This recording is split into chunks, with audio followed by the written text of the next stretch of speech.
rock, paper, scissors. Yes! Eat it.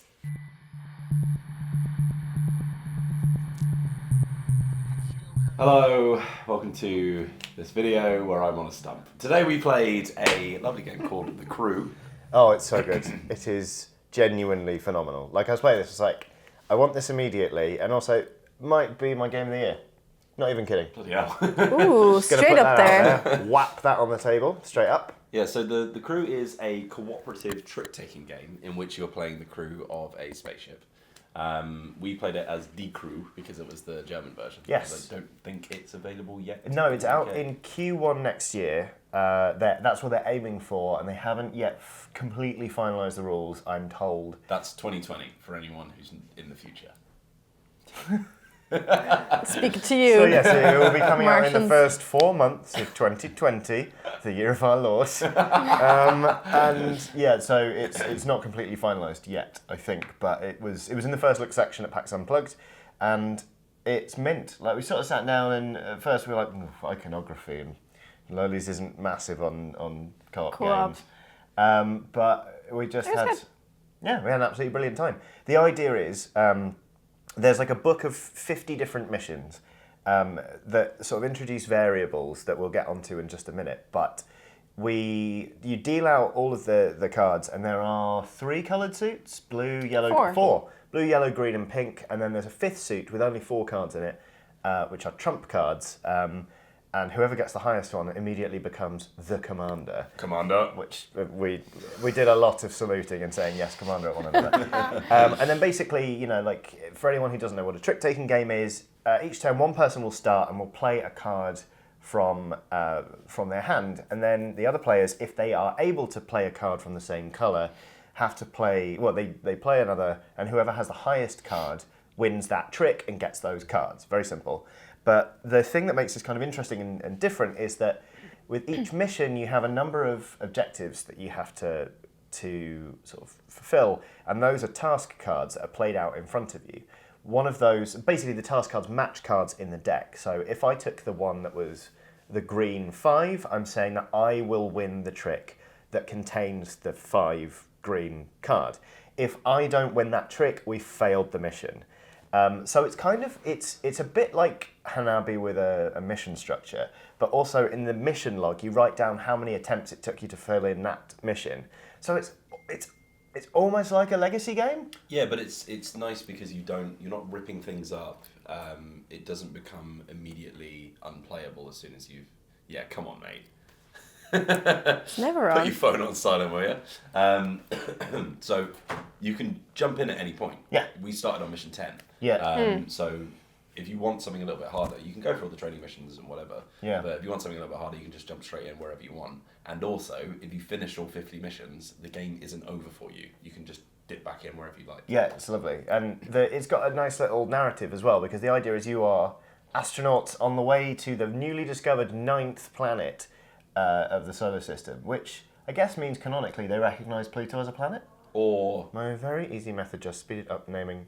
Oh no, scumbags! Yeah, yeah. So either you're going to Pluto or you're going to some Or it's- fancy Dan new planet in It's the an solar alternate system. reality where they hadn't discovered Pluto until after they'd invented space travel that was good enough to get to Pluto. Okay, that's quite good. I'm sorry I called the developers scum.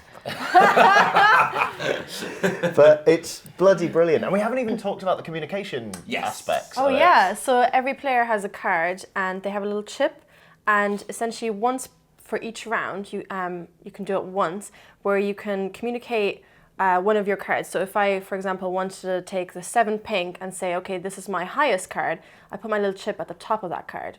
If I put it in the middle of the card, it means it is my only one of that suit, is That's that right, right? yeah. And if I put it at the bottom, it's the lowest one in that suit that I have. So that was really interesting because we had that once where you, I think, put down an 8 and that was your lowest one in that suit. Yes. And it was quite important because I can't remember, it was a green one or blue one. It was the pinks. Was it a pink? Okay. And one of you had to win the trick that contained like the 3. Yeah. And I was just like, we really need to be get rid of these careful first. about this. Yeah. Mm-hmm. And thankfully everyone else had cards that we could just run out the deck, and I was sort of safe. Yeah. And so every time, because you're not allowed to talk, and we tried not to give each other meaningful looks, although it is extremely difficult. But so you're kind of just there, and everyone's playing very carefully. And when you get it right, and you're like, there it is, there's the card, you feel elated, and you get to flip that mission card, or that task card, and you're one step closer to finishing the mission. It got to the point where I was quite excitedly, every time we completed a task, sort of just pretending to celebrate like an astronaut in Zero G. I've got some boomerangs of that, so I will be posting those. We got some of that. The footage exists. I think it's in the B-roll it's anyway. It's probably on screen right now. But there are also some variables. Like there was one mission where one of us wasn't allowed to communicate with the token, and there are even ones where comms are completely blocked.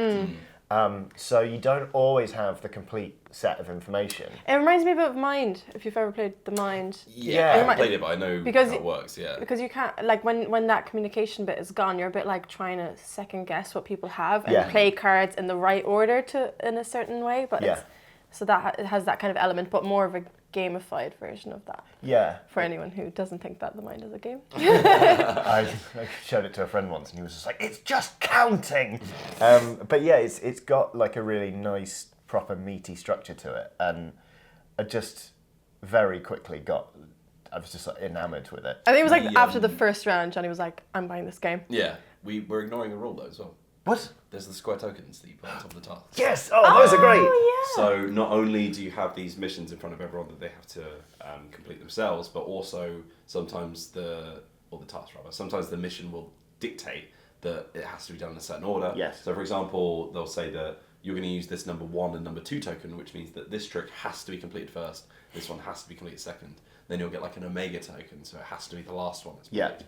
Or you'll get a we had like little chevrons, which meant that this one could be done at any point, but it had to be done in tandem with this one coming after it and stuff like that. Yes, that's right.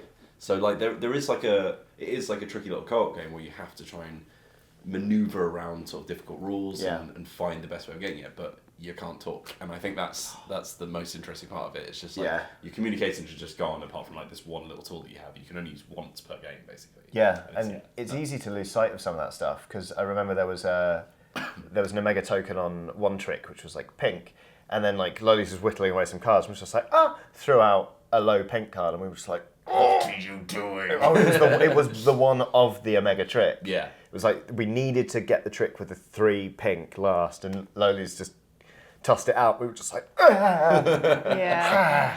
But it is bloody lovely. Like it was like, sorry, it's like just being in 0G. So I'm like, can you pass me that screwdriver? Yeah, sure. And then throws it. It just carries off into space forever. I think basically the reason I asked if we could sit down and play this game was like, it was the very start of the day, and one of the enforcers was like, people are going to be fighting tooth and nail to play this game. And I was like, well, then we need to play it now.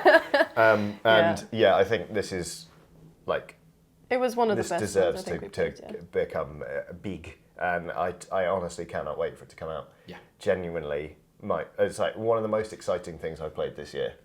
As someone who's not really into co-op games, what was it about this one that made you a bit more interested?